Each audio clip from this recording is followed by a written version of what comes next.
cresci na igreja evangélica, eu tenho hoje 33 anos e nós fomos criados num contexto, nós fomos gerados num contexto muito diferente do que está hoje.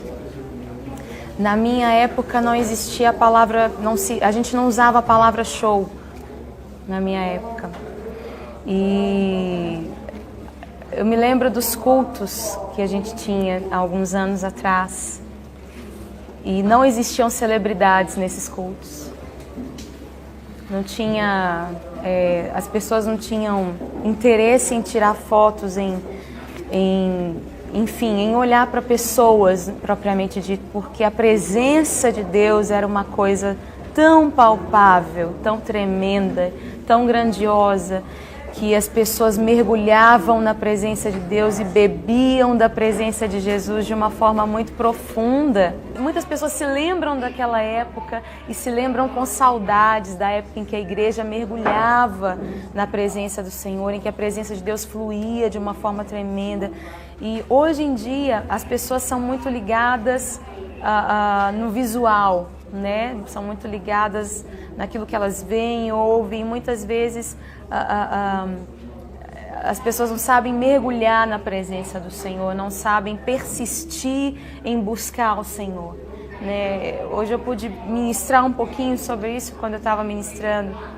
E o que o Senhor tem colocado no nosso coração é que a gente não pode viver de evento em evento, a gente não pode viver de domingo em domingo, a gente tem livre acesso a Deus, a gente tem livre acesso a Jesus, nós temos o Espírito Santo habitando em nós. Por que nós não bebemos da presença dEle? É o que eu me pergunto e é o que eu sinto que essa geração precisa beber da presença de Jesus.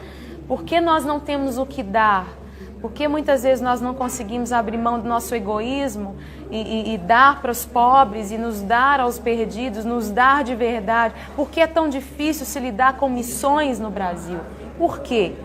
Porque a igreja brasileira precisa reaprender a beber da presença de Jesus, a beber da glória de Deus, porque a glória de Deus é puro amor. E quando nós bebemos da glória e da presença de Deus, nós amamos, é normal, é natural, flui naturalmente. E eu creio que a gente precisa voltar a essa essência, voltar a esse tempo onde a gente ama Jesus mais do que a gente ama a música, mais do que a gente ama os ministros. A gente quer Jesus mais do que quer tirar foto com o cara que veio ministrar. Eu creio que precisamos voltar a esse tempo. Eu tenho fome disso, tenho sede disso.